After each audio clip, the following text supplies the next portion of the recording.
Hello friends, welcome to my YouTube channel. तो आइए आज के इस वीडियो में हम बात करेंगे कि क्यूआरएमपी स्कीम के आने के बाद हमें हमारी टैक्स की लायबिलिटी का, लेट फी का, या फिर अगर कोई लायबिलिटी बन रहा है आरसीएम के कारण, मतलब कि रिवर्स चार्ज के कारण, तो उसका पेमेंट कैसे करना है। और अगर आप मंथली स्कीम में हैं, मतलब कि रेगुलर स्कीम में हैं, उस केस में लेट फी टैक्स या फिर आरसीएम वाले टैक्स का पेमेंट कैसे करना है। इसके अलावा आप में से बहुत से लोगों की एक और क्वेरी आ रही है कि सर, अगर हमने अपने जनवरी से पहले के कुछ महीनों के रिटर्न्स फाइल नहीं किए हैं तो उस केस में जो है टैक्स की लायबिलिटी का या फिर आरसीएम का या फिर लेट फी का पेमेंट कैसे करना है। तो इन सारी बातों को हम आज के इस वीडियो में कवर करेंगे, तो बिल्कुल ध्यान से देखते और सुनते रहिएगा, ठीक है। शुरू करने से पहले एक और बात मैं आपको बता दूं जो कि बहुत से लोगों को पता भी होगी और बहुत से लोगों को जान लेना चाहिए। क्या बात है कि जो हमारे चालान का क्रिएशन है, मतलब कि चालान बनाने की जो प्रक्रिया है, आप सबको पता है कि लॉगिन करके हम चालान को बनाते हैं, बट बिना लॉगिन किए भी हम चालान क्रिएट कर सकते हैं। बस एक छोटा सा प्रोसेस बढ़ जाता है। कैसे, ध्यान दीजिएगा। यहाँ पे देखिए, हमने किसी का भी अकाउंट लॉगिन नहीं किया है जीएसटी का, और फिर भी हम चालान बनाने जा रहे हैं। कैसे, सेम प्रोसेस है। सर्विसेज में पेमेंट्स में क्रिएट चालान। लॉगिन करके जब हम क्रिएट चालान करते हैं तो अगले का चालान का फॉर्म खुल जाता है, क्योंकि उसे पता है कि हमने जिसका लॉगिन किया हुआ है उसी का चालान बनाना है। लेकिन क्योंकि हमने यहाँ पे किसी का भी लॉगिन नहीं किया है तो ये पूछ रहा है, भाई किसी का तो जीएसटी नंबर बताइए, जिसका जीएसटी नंबर यहाँ पे आप बताइएगा उसका हम चालान बना देंगे। तो एक हम यहाँ पे जीएसटी नंबर डाल रहे हैं, ठीक है। और जीएसटी नंबर डालने के बाद कैप्चा डाल रहे हैं और करते हैं प्रोसीड। अब इसको पता चल गया कि भाई इस जीएसटी वाले का हमें चालान बनाना था, तो ये नॉर्मल प्रोसेस पे फिर से आ गया कि रीजन फॉर चालान। ये नई चीज बिल्कुल हम लोग के पास आ गई है कि अब हमसे रीजन पूछा जा रहा है। रीजन क्यों पूछा जा रहा है ये आप सबको पता ही है। क्यों? क्योंकि हमारे पास अब दो स्कीम है। कौन कौन से? एक क्यूआरएमपी और एक मंथली वाला स्कीम, और दोनों में पेमेंट करने का तरीका डिफरेंट है, अलग अलग है। इसलिए अब हमसे कारण पूछा जा रहा है कि क्यों आप चालान बना रहे हैं, ठीक है। पहला कारण देखिएगा क्या बोल रहे हैं, monthly payment for quarterly return, कि आप मंथली पेमेंट करना चाह रहे हैं क्वार्टरली रिटर्न सिस्टम में, मतलब कि आप क्यूआरएमपी में हैं और अपना जो है मंथली पेमेंट करना चाह रहे हैं, या फिर एनी अदर पेमेंट, आप क्यूआरएमपी के अलावा कोई भी अदर पेमेंट करना चाह रहे हैं।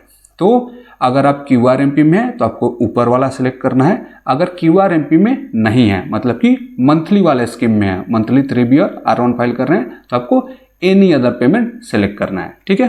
तो हम पहले मंथली वाले पेमेंट को समझते हैं, ठीक है। जैसे ही आप मंथली पेमेंट पर क्वार्टरली रिटर्न सेलेक्ट करेंगे, आपके पास ऑप्शन आ रहा है फाइनेंशियल ईयर, जो कि 2020-21 अपने से आ जा रहा है, ठीक है। आगे पीरियड आ रहा है जनवरी, केवल जनवरी ही आ रहा है। क्यों? क्योंकि हम क्यूआरएमपी स्कीम में जनवरी से ही आए हैं, मतलब कि क्यूआरएमपी जो स्कीम है ये जनवरी 2021 से ही लागू हुआ है, ठीक है। तो ध्यान दीजिएगा। अब यहाँ पे हमारे पास दो ऑप्शन और आ रहा है चालान टाइप। चालान टाइप में एक है 35% चालान, मतलब कि वो फिक्स्ड सम वाला मेथड, या फिर चालान ऑन सेल्फ असेसमेंट बेसिस, मतलब कि मंथली पेमेंट पर क्वार्टरली रिटर्न वाले रीजन में हमारे पास दो तरह के चालान है, दो टाइप के चालान है। एक है 35% वाला, एक है सेल्फ असेसमेंट बेसिस। दोनों अपने नाम से ही क्लियर है। 35% वाला चालान आप सबको थोड़ा बहुत याद ही होगा। इसका क्या सिस्टम है कि पिछले क्वार्टर में, जिस क्वार्टर में आप हैं उसके पिछले क्वार्टर में आपने जितना भी पेमेंट किया था कैश लेजर से, उसका 35% आपको पे कर देना है। दूसरा है challan on self assessment basis, मतलब कि आपने मान लीजिए पिछले क्वार्टर में या फिर पिछले महीने में कोई भी पेमेंट नहीं किया था, लेकिन इस क्वार्टर में या फिर महीने में आपका पेमेंट बन रहा है, तो फिर उस केस में आपको चालान on self assessment basis select करके पेमेंट कर देना है। इसके बारे में भी हम थोड़ा सा जानेंगे, अभी बहुत इंपॉर्टेंट है। क्योंकि जब आप इसको सेलेक्ट कीजिएगा 35% चालान, तो यहाँ पे एक छोटी सी समस्या है। क्या? आइए पहले एक बार प्रोसीड करके देखते हैं। मैंने किया प्रोसीड करने के बाद देखिए यहाँ पे ये ऑटो पॉपुलेट होगा, आपको कुछ भी कैलकुलेट नहीं करना है, ठीक है।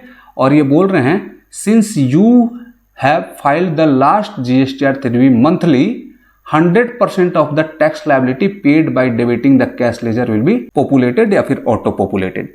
अब एक चीज़ मैं आपको बता दूं कि दिसंबर 2020 में हमने पूरा ही ये 1703 रुपया का पेमेंट किया था, और नियम के हिसाब से ये तो इसका 35% आना चाहिए, लेकिन ये 100% आ रहा है। ठीक है, 35% ना करके 100% आ रहा है। इसका कारण यह है कि QRMP स्कीम में हमें जो ऑप्शन दिया गया है वो ऑप्शन ये बोलता है कि अगर आपका करेंट क्वार्टर से पीछे वाला रिटर्न यानी कि GSTR 3B, अगर आपका जो करेंट क्वार्टर चल रहा है उससे ठीक पीछे वाला 3B मंथली था, तो फिर आपको टैक्स की लायबिलिटी का 100% पेमेंट करना है। लेकिन अगर आपके करेंट क्वार्टर से, मतलब कि जो क्वार्टर चल रहा है उससे पिछले वाले मंथ का 3B क्वार्टरली था, उस केस में आपको पिछला क्वार्टर देखना है। अब ध्यान दीजिएगा, हमारा जो ये QRMP स्कीम है ये तो जनवरी 2021 से ही शुरू हुआ है। क्लियर है? तो जनवरी 2021 से पीछे वाले अगर हम मंथ की बात करें तो वो था दिसंबर 2020। उस समय हमारे पास QRMP का नामो निशान नहीं था, हम लोग अपना GSTR 3B मंथली फाइल कर रहे थे। तो अभी मैंने जैसे बोला कि अगर आप मंथली GSTR 3B में थे फिर आपको 100% ऑफ टैक्स लायबिलिटी इस क्वार्टर के लिए पे करना है।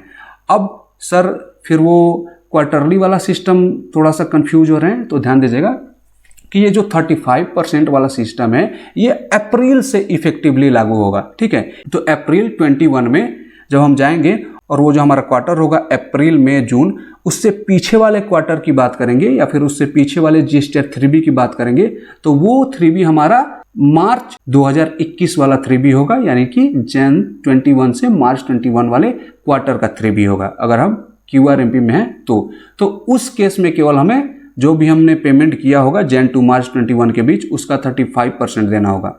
आई होप कि ये क्लियर हो रहा होगा, नहीं भी हो रहा है तो मैं आगे इसको और क्लियर करते जाऊंगा। ठीक है, तो यहाँ पे देखिएगा ये ऑटो पॉपुलेट हो गया है और हम यहाँ पे ये चालान जनरेट करके पेमेंट कर देना है। एक बार अब बैक आते हैं। बैक आने के बाद हमने ये देख लिया कि 35% चालान में 35% नहीं ले रहा है, 100% ले रहा है पिछले मंथ का, मतलब कि इस क्वार्टर से पिछले मंथ का यानी कि दिसंबर का। अगर हमारा अक्टूबर से दिसंबर भी क्वार्टरली 3B होता तो फिर 35% उठाता। क्लियर है? अब दूसरी बात आते हैं चालान on self assessment basis.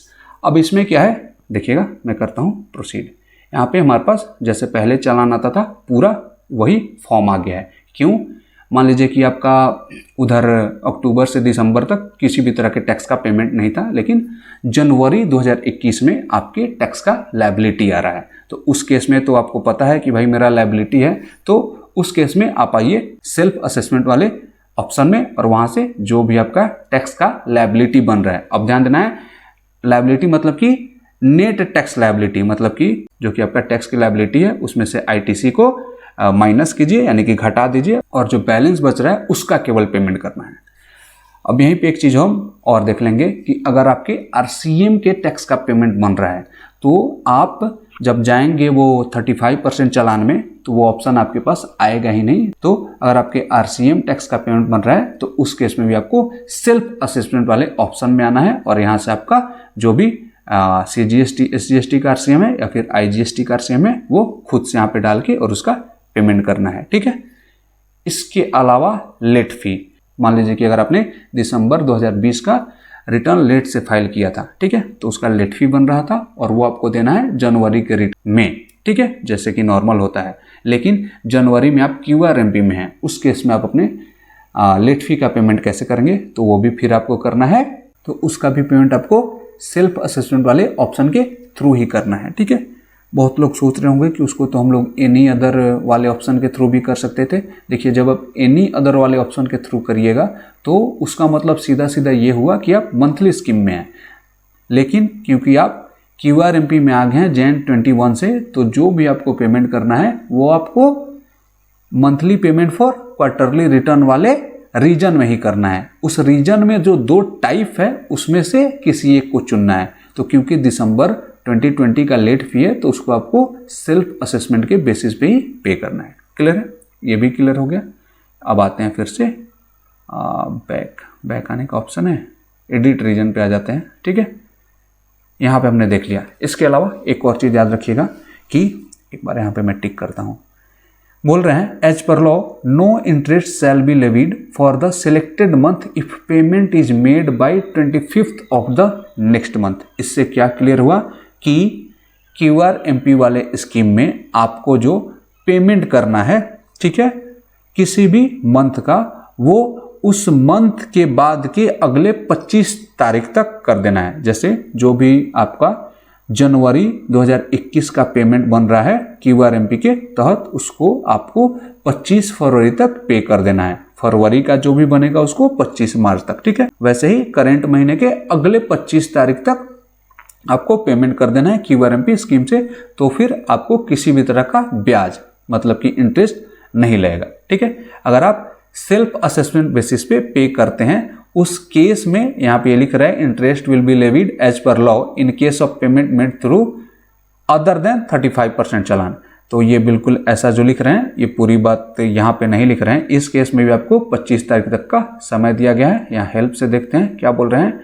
Heading है challan on self assessment basis. क्या बोल रहे हैं कि interest will be levied on payment made through challan on self assessment basis in case of delayed payment, मतलब कि after due date of 25th of next month और short payment.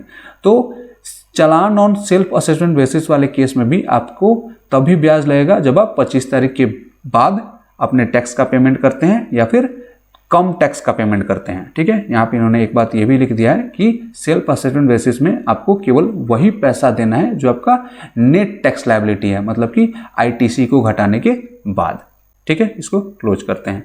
इसके अलावा और जानने वाली क्या बात है, एक बार देखिए, हमने इसको देख ही लिया, एनी अदर पेमेंट देख ही लिया, और क्या देखना था, और एक और चीज़ देखना था। ये तो हमने जिसका देखा उसका पिछले मंथ में हमने टैक्स पेमेंट किया था उसका देखा। एक और चीज़ देखिएगा, फिर से आते हैं पेमेंट्स में। पेमेंट्स में आके करते हैं क्रिएट चालान। अब एक और जन का मैं डाल रहा हूँ, और ये देखिए इनका पिछले मंथ में मतलब कि दिसंबर में किसी भी तरह का पेमेंट नहीं था, मतलब कि सारा जो लायबिलिटी है वो ITC से सेट ऑफ हो गया था। उस केस में क्या करना है, ठीक है।